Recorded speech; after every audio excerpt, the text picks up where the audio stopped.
Hello there, thank you for joining us. Welcome to Nightline. I'm Handy Gui, let's dive into the news. Residents in the Longhouse under the movement restriction order in Cebu are urged to remain at home and comply to the standard operating procedure set by the authority. This is a reminder by the Longhouse community leader to the villagers following reports of villagers leaving their house without authorization. For Longhouse Chief Philip Amon, the cases of COVID-19 is increasing, hence cooperation from the Longhouse community is needed to contain the virus. Kita kediau di rumah panjai. Anak-anak ni dia kerja aku perintah.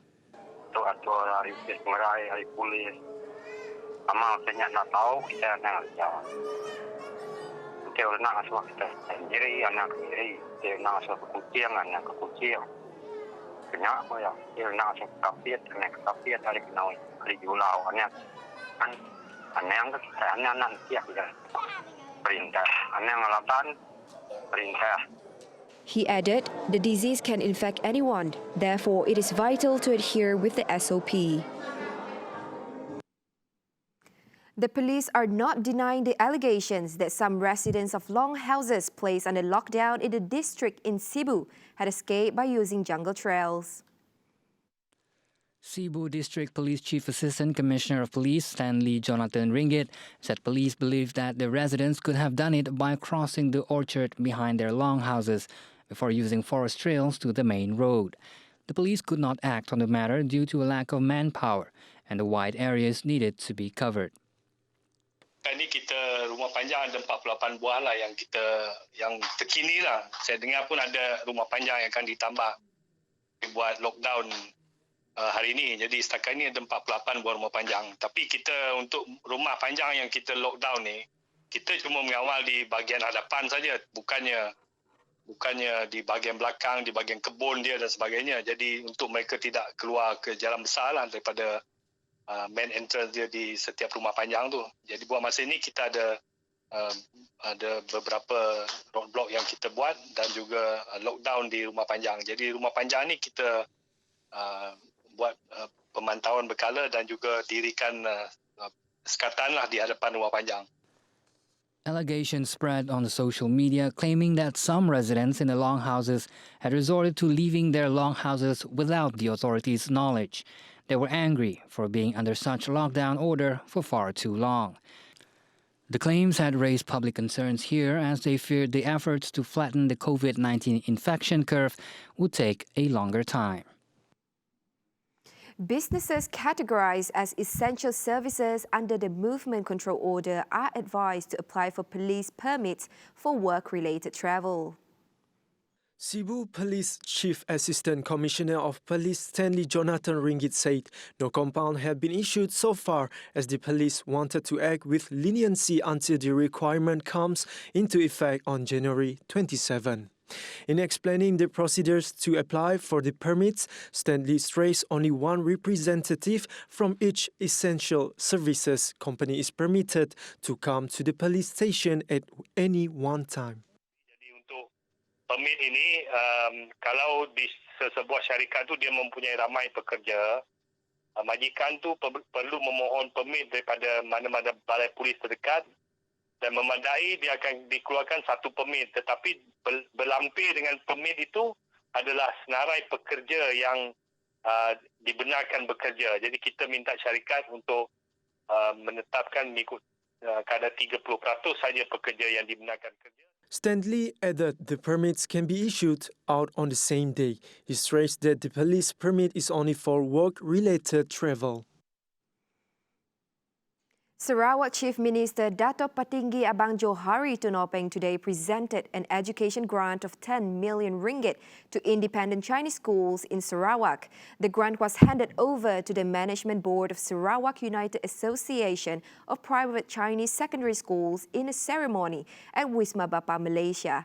Receiving the grant on behalf of the board was Kuching Chunghua Middle School No. 1, 3 and 4 Management Committee Chairman Datuk Richard Wee. He gave us 9 million. 2021, he increased it by 1 million to make it 10 million. Meanwhile, when asked regarding the home-based teaching and learning program, he responded by saying the students were adjusting well. However, he admitted that a few issues have arisen. Nevertheless, efforts to improve online learning continues, ensuring a smoother process for the students in terms of syllabus and courses. Number one, how do you control the attendance and all that? And then also there are also infrastructural issue like whether they have enough laptop or handphone and then sometimes the connection line, the line connection and all that sort of thing are something of which that we still need to try to address. But if this is the way to go forward, that is the way that we need to try to focus ourselves. There's no turning back. Lack of internet accessibility during the home-based teaching and learning PDPR is not an issue. Ministry of Education MOE has prepared various ways in education delivery. According to Sarawak Director of Education, Dr. Norisa Suhaili, internet is among one of the choices in the delivery of education. She said teachers and students need not only depend on internet for the said purpose. It is believed that not all students, especially in the rural areas, have the privilege to own devices to benefit from such services. Dia ada banyak mod. Bukan mod dia hanya online saja.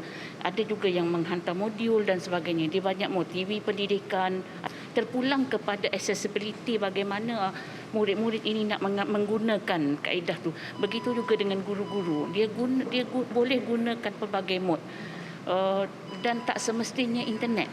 The easiest method is TV Pendidikan, whereby it can easily be accessed by all students. Furthermore, it is also one of the most accurate channels, especially for public exam candidates. Antaranya macam TV Pendidikan, jadual dah diberikan. Saya ambil contoh SPM. Sekarang mereka buat macam sebulan menjelang SPM. Siap dengan jadualnya. Jadi kalau ada sekolah ni banyaklah di TV, lebih mudahlah. Orang Ulu Chamber of Commerce and Industry is aiming to improve the participation of Orang Ulu in the entrepreneur sector. OUCCI President Dato' Muteng Tanggel said the measure could enhance the living standards of the Orang Ulu community. Come 2030, when the state government become industrialized, when the state government achieve a high income, we are looking forward to a time when the Orang Ulu will have a sizable number involved in creating an entrepreneurial industrial community, so that we can move in tandem with the other major group throughout the state. He added 10 million ringgit has been allocated by the state government to OUCCI as a first step in implementing the objective. Meanwhile, the party also urged the state government to prepare a plot of land in Kuching to construct the hall. As a business chamber, we want to be in the financial hub of the state, which is Kuching. And therefore, we look forward to a state government granting us a piece of land that we can build our center on. And of course, through the chamber, our vision is to ensure that we will facilitate a Orang Ulu commercial industrial community. Sarawak Assistant Minister of Transport, Datuk Dr. Jerip Susil, visited the areas surrounding Kampong Puncak, Borneo today, who claim to have experienced disruptions on their water supply. Said technical issues with the distribution system in the area had been identified, whereas the main factor that caused the amount of water supplied to the area to decrease was due to the pressure, resulting in difficulties to supply water to the high areas. Jerip also advises villagers to take advantage of the tanks provided by the government. Setiap rumah yang telah dibekalkan oleh tangki Satu Malaysia, mereka mempergunakan dan waktu di mana air non-peak period mereka akan mengisikan tangki air satu Malaysia itu, dan masa waktu peak period di mana air tidak ada, mereka akan menggunakan air daripada tangki satu Malaysia itu. Jadi itu adalah suatu inisiatif yang kedua mencadangkan kepada kampung-kampung yang terlibat. Meanwhile, for the villagers in Kampung Bedak, another alternative was to make use of the river water, but it is still insufficient. Yalah susahnya. Dari minggu ya tak nang langsung saya ada air. Baik petang ke siang ke malam ke nasi ada. Therefore, Sarawak Rural Water Supply Department, JBALB, and Kuching Water Board, LAK, are committed in ensuring that the water issue faced by the villagers around Puncak Borneo can be solved immediately. Jalan penyelesaian ditemu. Kerajaan Sarawak menerusi Kementerian Utiliti Sarawak bersama dengan pihak Jabatan Bekalan Air Luar Bandar, JBALB Sarawak dan Lembaga Air Kuching akan menyelesaikan masalah isu bekalan air yang membelenggu penduduk di kawasan sekitar Puncak Borneo. Faktor utama adalah telah pun dikenal pasti, iaitu tekanan yang menyebabkan kekurangan jumlah air sehingga mengakibatkan bekalan air tidak sampai ke kawasan yang lebih tinggi. Namun demikian, pihak JBALB akan terus membuat penghantaran bekal air dengan menggunakan lori tanker ke kawasan yang terjejas. Sekian sahaja laporan bersama dengan saya Marisuji dengan juru kamera Muhammad Gusti, TVS Padawan. Now on to the COVID-19 development. Sarawak recorded another 2 deaths from COVID-19 today in Cebu. However, the daily record of positive cases in the state dropped to 120 after a high of 255 yesterday. Sarawak State Disaster Management Committee in a statement said both deaths were in Cebu Hospital. The state has been recording 2 deaths daily since last Friday. With the total infections recorded today, Sarawak now recorded a total of 3,499 cumulative cases to date. The committee said that Cebu recorded the highest cases at 52, followed by Subis with 11 cases and Miri with 10 cases. Meanwhile, the nation's COVID-19 cases remained at 4 digits with 3,346 cases. However, it also recorded 4,427 daily recoveries today. With the total cases recorded nationwide, Selangor reported the highest number of daily cases with 950, followed by Sabah with 431 cases and Kuala Lumpur with 390 cases.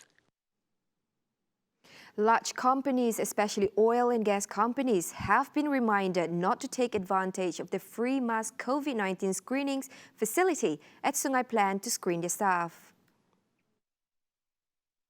Bintulu Member of Parliament Dato Sri Tiong King Sing said doing so may tie up precious resources and time needed to test the most vulnerable residents in the area. He said this act by large companies may place more burdens on the medical staff who are under tremendous pressure to complete screenings on time. He stressed that these large companies must show moral responsibility by bearing their own testing cost and strictly control the movements of their employees. Tiong added that the employees from these companies came from various places in and out of Sarawak and must be taken into account. This is due to many community transmission occurring as a result of asymptomatic carriers unknowingly infecting the community around them. Right, an isolation center for COVID-19 patients has been set up at Kanawit Indoor Stadium on January 22nd by the local authorities assisted by the 9th Infantry Brigade of the Malaysian Armed Forces. A total of 30 double-decker beds were donated by Tegas Kasuma Sendirian Berhad and were placed at the venue, while mattresses, pillowcases, sheets and pillows were donated by Junako Park Camp. In addition to carrying out the main tasks of the army in safeguarding the country's sovereignty from the encroachment of outsiders, the army is also ready to assist the authorities and public agencies to work together in providing assistance to the community affected by the COVID-19 pandemic. Right, moving on. The proactive action taken by a few longhouses in Bintangor in the effort to curb the COVID-19 pandemic was applauded by Meradong Assemblyman Dato Ding Kwong Hing. He said the residents' initiative to erect warning signs stopping the public from entering and prevent infections is very much encouraged. He added the stern action is crucial to ensuring their collective safety, besides making sure that all parties remain vigilant. He also urged residents to practice the new norms and adhere to standard operating procedures stipulated by the government. He said the measures is crucial to ensure that life goes back to normal and the residents' daily routines can be resumed as usual. It has been a year since the COVID-19 pandemic hit the country, yet the staff of the Ministry of Health MOH are still committed and working tirelessly in the fight against the deadly pandemic. Work continues as usual by all top management of the MOH and also the ministry's frontliners at hospitals, the Crisis Preparedness and Response Centre (CPRC), COVID-19 Assessment Centre (CAC), and clinics nationwide. The MOH also stated that the National CPRC meeting was held virtually today, involving state health directors nationwide. Health Minister Dato Sri Dr. Atam Baba and his deputy, Dato Dr. Nur Azmi Ghazali, as well as Special Advisor to the Prime Minister on Public Health, Tan Sri Dr. Jamilah Mahmud, were among those in the meeting. Meanwhile, Health Director General Tan Sri Dr. Noor Hisham Abdullah, in a Facebook post, has expressed his grief as it has been a year since Malaysia braved the pandemic. Dr. Noor Hisham also advised the public to comply with the standard operating procedures, wear face masks properly, wash hands, and maintain physical distancing, as each individual must shoulder the responsibility to save the country. The decision to implement the movement control order for the second time, but with certain flexibility, is a difficult one. For the economic sector, the decision had to be made in order to strike a balance between the people's health and the economy. For Senior Minister Security Cluster Dato Sri Ismail Sabri Yaakob, the MCO this time around is looking at the economic importance both through large companies and small-scale traders. He said there were parties disputing the MCO implementation for the second time, which was said to be more flexible. But in a broader context, the country could go bankrupt if the MCO continues for many years. Ismail Sabri explained that although various assistance has been channeled to the people, the government cannot continue doing so, taking into account the long-term effects. He said the manufacturing sector was opened not to take care of the big bosses, but because the economic chain involving company operations and the fate of workers should be given priority. Now, 60 members of the Penan community from Long Tujang and Long Buang in Ulu Baram have signed up for a pineapple planting scheme under the Agriculture Department. Telangusan Assemblyman Dennis Ngau presented each participant with 775 MD2 and N36 pineapple suckers, fertilizers, knapsack sprayer, and other planting materials worth 6,750 ringgit. He reminded all participants to follow closely the planting techniques shared by Long Lama Agriculture Station staff in order to yield the maximum harvest from the plantings. As of today, 179 families comprising 895 individuals from over 30 longhouses in Telangusan constituency are taking part in the Agriculture Facilitation Fund 2020 projects ranging from pineapple planting, livestock rearing, fisheries, chicken and duck rearing, to vegetable growing and other activities. Are you the star we're looking for? Are you talented with a magnetic personality? Well, you could be our next TV star. For the first time ever, Sarawak will have its very own reality TV show called TV Stars. TV Stars is aiming to discover new talents not only in Sarawak but also in West Malaysia. TV Stars producer Nur Baizura Abu Mansor said the show has a vision of showcasing young talents, whether it be in singing, acting, or hosting. Merupakan satu rancangan reality program untuk TVS. Ia merupakan reality program pertama di Sarawak lah, di mana kita mencari bakat-bakat anak-anak muda kita dalam bidang nyanyian, pengacaraan dan lakonan. Itu adalah ketiga-tiga elemen yang perlu ada untuk mereka join TV Stars. In accordance with the new norm, the audition will be held online, where 12 participants will be shortlisted and chosen based on their audition tapes. Participants who successfully qualified for the next stage will be judged by professional juries as well as by popular vote. Lakonan maupun pengacaraan bolehlah hantar video bakat anda ke www.tvstv.my/tvstars sebelum 31 Januari ini. Kita ada dalam masa 5 hari lagi macam itulah.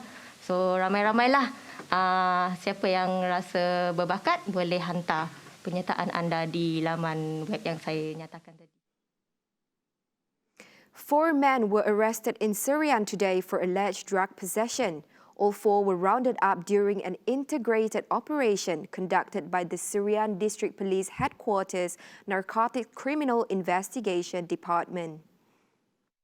Serian District Police Chief Deputy Superintendent of Police Aswandi Anis said narcotics police raided an unmarked house in Kampung Siniawan, Serian at 7:30 p.m. on Monday, resulting in the arrest of a man after the raiding team found 7.2 grams in 15 translucent packages containing crystalline substance believed to be shabu. Earlier that day, about 8 p.m., police arrested a man behind his home in Kampung Jaya Ria following a body search conducted and found a tin case containing 3 grams of substance believed to be shabu. During the operation, police also successfully arrested 2 men in the aforementioned villages for alleged involvement with drugs.